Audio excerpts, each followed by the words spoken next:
नमस्कार मित्रों।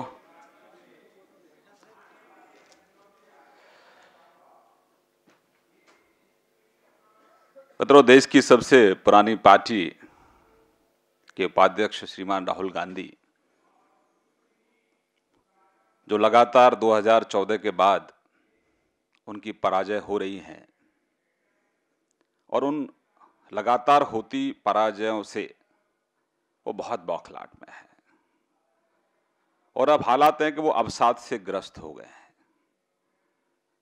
और जब व्यक्ति अवसाद से ग्रस्त होता है तो उसकी याददाश्त भी कमजोर हो जाती है। हम श्रीमान राहुल गांधी जी, आप झूठ बोलने की मशीन बन गए हैं और आपको शायद लगता है कि किसी ने एडवाइस दिया है कि आप लगातार झूठ बोलते रहो, रोज बोलते रहो, जोर से बोलते रहो और वो झूठ सच में तब्दील हो जाएगा। ये आपकी गलतफहमी है। ये देश अब बदल गया है। इस देश को एक नई लीडरशिप मिली है, देश को एक नई ऊर्जा मिली है। अब यह देश आपके किसी बहकावे में आने वाला नहीं है। श्रीमान राहुल गांधी जी, हम आपसे कुछ सवाल पूछना चाहते हैं।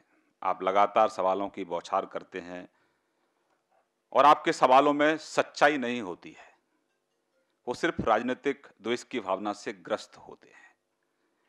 हमारा सीधा सवाल है कि जब आप सत्ता में थे तब भी आप चोरों की सहायता करते थे, अब आप सत्ता से बाहर हैं, आज भी आप चोरों की वकालत करते हैं, आप भ्रष्टाचारियों का समर्थन करते हैं।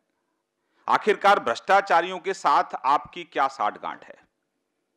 जनता यह पूछना चाहती है। जब पूरा देश आज भ्रष्टाचार और काले धन के खिलाफ एकजुट है, देश का गरीब, देश का किसान आज भ्रष्टाचार को समूल नष्ट करना चाहता है और जो प्रधानमंत्री ने मुहिम चालू की है उसमें पूरी शिद्दत के साथ वो प्रधानमंत्री के साथ खड़ा हुआ है। क्योंकि राहुल जी, इस देश के गांव के विकास में अगर सबसे बड़ी बाधा है तो भ्रष्टाचार है। ये बात तो आपके पिताजी और देश के पूर्व प्रधानमंत्री राजीव गांधी भी कहते थे कि गांव के विकास के लिए जो पैसा जाता है वो 90% भ्रष्टाचार की बलि चढ़ जाता है और 10% पैसा गांव के विकास के लिए जाता है। हम तो प्रयास कर रहे हैं कि वो 90% भ्रष्टाचार की बलि जो चढ़ता था उसको किस तरीके से, जो बीच में कमीशन लोग खाते थे, उसको कैसे समाप्त किया जाए और गांव को कैसे आर्थिक रूप से संपन्न किया जाए। गांव में 24 घंटे बिजली देने का हमारा संकल्प है। गांव के अंदर जो शिक्षा व्यवस्था समाप्त हो गई है उसको दुरुस्त करने का हमारा संकल्प है। गांव में स्वास्थ्य सेवाएं जो चरमरा गई हैं उसको दुरुस्त करने का हमारा संकल्प है। गांव के अंदर सड़कें नहीं है, वहां सड़कें बनाने का संकल्प हमारा है। ग्राम उदय से भारत उदय का संकल्प हमारा है। आपको गांव के लोगों से इतनी चिढ़ क्यों है? आखिरकार गांव के लोगों ने आपका क्या बिगाड़ा है कि आज गांव के उत्थान के लिए एक प्रधानमंत्री 18 घंटे, 19 घंटे, 20 घंटे लगातार कठोर परिश्रम कर रहा है। और जिन लोगों ने लंबे समय से इस देश को लूटने का काम किया है, जिन लोगों ने गरीब के पैसे को काले धन के रूप में संचय करने का काम किया है, ये लड़ाई राहुल जी हमारी उनके खिलाफ है। जो आतंकवादियों को धन मुहैया कराते हैं, हमारी लड़ाई उनके खिलाफ है। जो नारकोटिक्स का धंधा करते हैं, हमारी लड़ाई उनके साथ है। जो इस देश में फेक करेंसी का रैकेट चलाते हैं, हमारी लड़ाई उनके साथ है। हमारी लड़ाई भ्रष्टाचार और कुशासन से है। लेकिन आप भ्रष्टाचार और कुशासन के समर्थन में हैं, जबकि देश भ्रष्टाचार और कुशासन को समाप्त करना चाहता है। भारतीय जनता पार्टी, हालांकि आप अवसाद में हैं, आपकी याददाश्त बहुत कमजोर हो चुकी है, हम थोड़ा याद दिलाना चाहते हैं। आपकी नाक के नीचे 2G का स्पेक्ट्रम घोटाला हुआ और 1,76,000 करोड़ का घोटाला था। श्रीमान जी, उसमें जो मोटा माल था वो किसने खाया? 1,86,000 करोड़ का घोटाला कोयले का घोटाला था।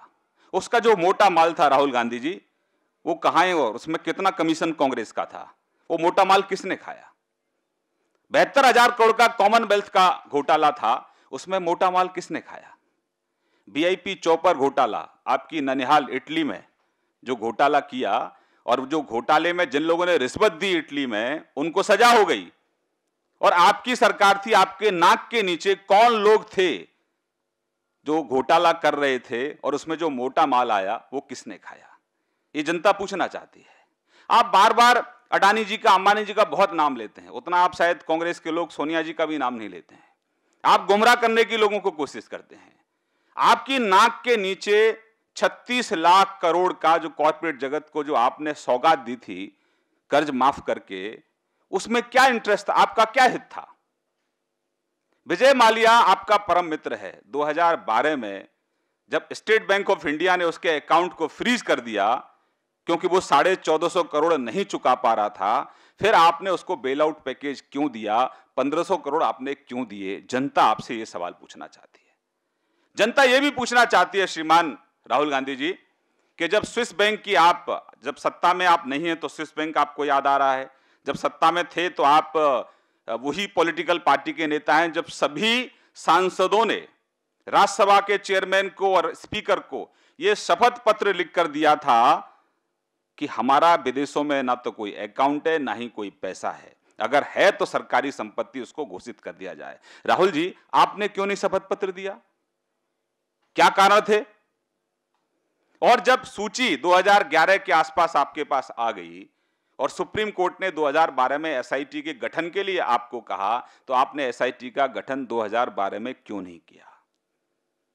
चोरों की मदद आप कर रहे हैं। मैं इसलिए कह रहा हूं कि आपको जानकारी है कि जिन मुल्कों के साथ जो ट्रीटी है, अगर पूरी इन्वेस्टिगेशन से पहले ही उन गलत लोगों के जिन्होंने देश को लूटने का काम किया है, अगर उनकी सूची सार्वजनिक होती है तो वो विदेशी बैंक भारत के साथ सहयोग नहीं करेंगे।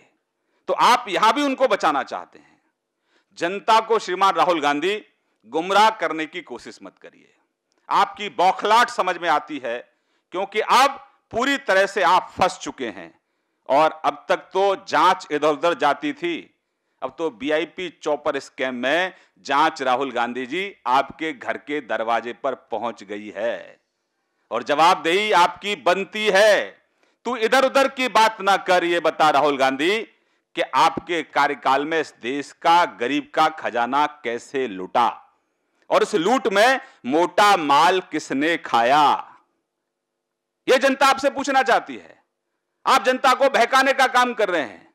राहुल गांधी जी, आज आपको लगता है कि नोटबंदी के बाद जो हत्याएं हुई, जो आप कह रहे हैं मौतें हुई, मौतें राहुल गांधी जी कहीं पर भी किसी भी कारण से किसी की भी होती है, बहुत दुखद होती है, बहुत दुख होता है, पीड़ा होती है, संवेदना होती है।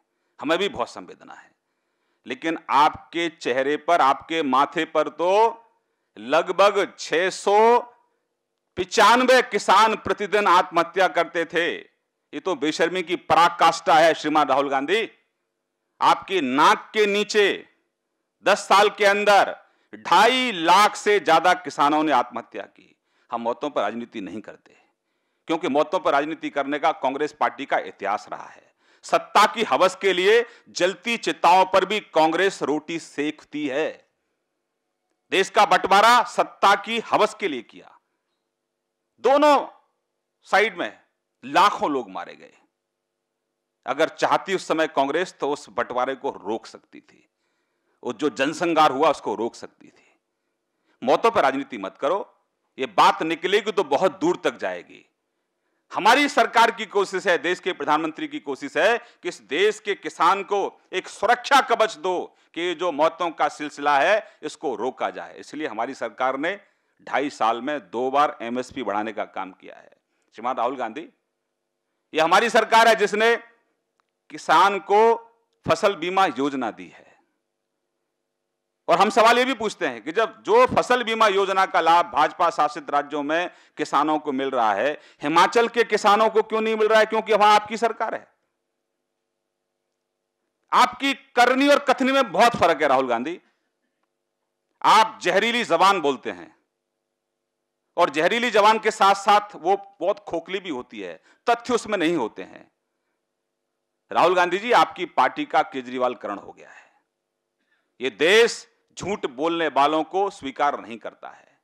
अगर आपके पास में तथ्य हैं, कुछ गट्स हैं, तो आप संसद में क्यों नहीं बोलते हैं? संसद को क्यों नहीं चलने देते हैं?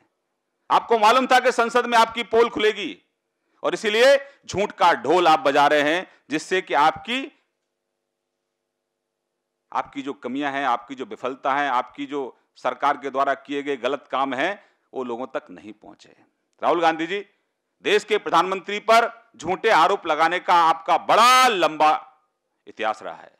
सरकार बनते ही जब सुरक्षा के लिए कोई सिपाही आपके घर गया तो आपने कहा कि मोदी जी मेरी जासूसी करा रहे हैं, लेकिन जब सच्चाई आई तो शायद राहुल गांधी के पास चेहरा दिखाने का भी शायद हिम्मत नहीं थी। लेकिन ये तो बेशर्मी की पराकाष्ठा है कि झूठ बोलो और उसके बावजूद भी फिर मीडिया के सामने आके लंबी लंबी बातें करो। राहुल गांधी जी, आपने जब चर्चों पर हमले हुए थे, जब चोरी की घटनाएं हुई थी, तो आपने कहा कि इस देश के अंदर अल्पसंख्यकों का जीना दूभर हो गया है। लेकिन जब उसकी पोल खुली कि कोई चर्च के अंदर ही था वो चोरी कर रहा था, उसके बाद आपके पास कोई जवाब नहीं था। देश में कहीं पर भी अगर किसी की हत्या हुई, किसी की मौत हुई किसी भी कारण से, आपने उस पर भी राजनीतिक रोटियां सेकने की कोशिश की। कहीं पर भी कोई दलित के घर में आपस में कोई झगड़ा हो गया, फरीदाबाद के अंदर, ये मीडिया की रिपोर्ट्स पे मैं बात कर रहा हूं, उसमें भी कहा कि देखो दलितों को बीजेपी के लोग जला रहे हैं। जब उसकी वास्तविकता आई तो आपके पास चेहरा छुपाने के लिए कोई जगह नहीं थी। तो ये झूठ बोलना राहुल गांधी बंद कर दीजिए और सच्चाई का सामना स्वीकार करिए। ये सच्चाई ये है, इटली कांग्रेस के उपाध्यक्ष, ये लोकतंत्र है, भारत का लोकतंत्र, भारत की संस्कृति, शायद इससे वास्ता आपका कभी रहा नहीं है। कांग्रेस का परिवार तय कर सकता है कि कांग्रेस का अध्यक्ष कौन बनेगा, उपाध्यक्ष कौन बनेगा, लेकिन इस देश का प्रधानमंत्री कौन बनेगा ये देश की जनता तय करती है। ये कांग्रेस का जो प्रथम परिवार है ये 10 जनपद तय नहीं करता है। तो लोकतंत्र का सम्मान करना सीखो और सरकार को डराना बंद कर दो झूठ बोलकर।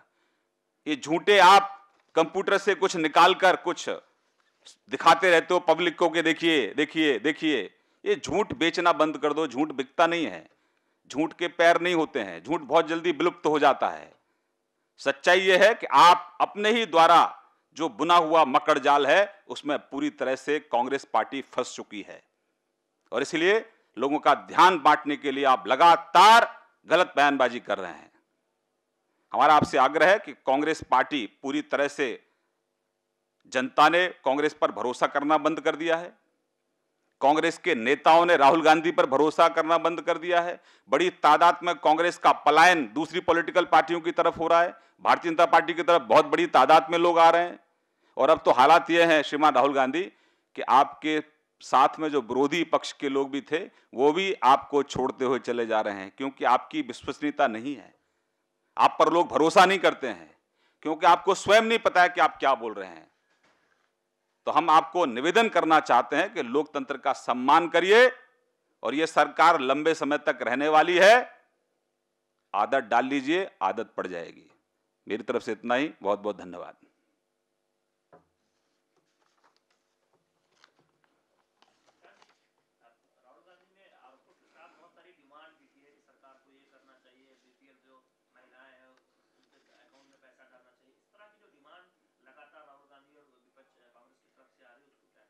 देखिए, मांग करना लोकतंत्र में मांग करना विपक्ष के नेता की तरह ठीक है, लेकिन राहुल गांधी जो 10 साल में आपने नहीं किया, 2.5 साल में हमारी सरकार ने वो करके दिखाया है।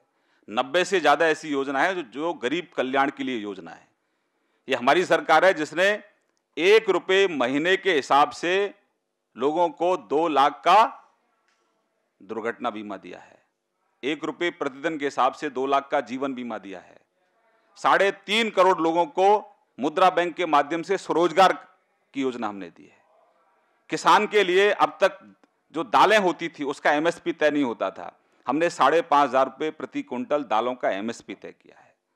हम किसान के लिए सॉइल हेल्थ कार्ड लेकर आए हैं। हमने साल में, माफ करना, 2.5 साल में 2 बार एमएसपी बढ़ाने का काम किया है, गेहूं पर, सरसों पर, दलहनों पर। राहुल गांधी, ये सरकार काम करने वाली है, ये सरकार बयान देने वाली नहीं है। तो आकलन करिए, आत्मचिंतन करिए और ये सरकार जो गरीब के विकास के लिए लगातार काम कर रही है, सरकार को काम करने दीजिए। झूठ बोलकर सरकार के काम में अड़ंगा लगाने की कोशिश मत करिए। और ये योजनाएं जो केंद्र की योजना है वो कांग्रेस शासित राज्यों में जमीन तक पहुंचे, इसके लिए थोड़ा चिंतन करिए, तो देश के लिए भी हित में होगा और राहुल गांधी जी आपके भी हित में होगा।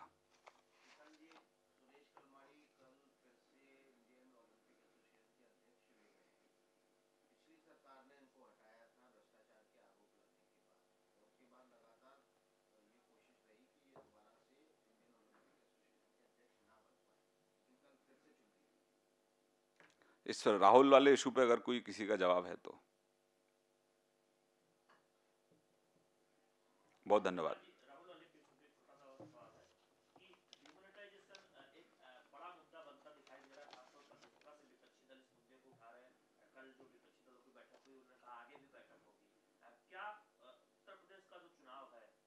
बीजेपी भी अपने तरफ से इसे बड़ा मुद्दा बनाएगी या फिर विपक्ष की तरफ से बड़ा मुद्दा तो बनाएगी? 2014 के चुनाव में भ्रष्टाचार एक बड़ा मुद्दा था और देश के लोगों ने नरेंद्र भाई मोदी जी पर विश्वास और भरोसा व्यक्त किया था।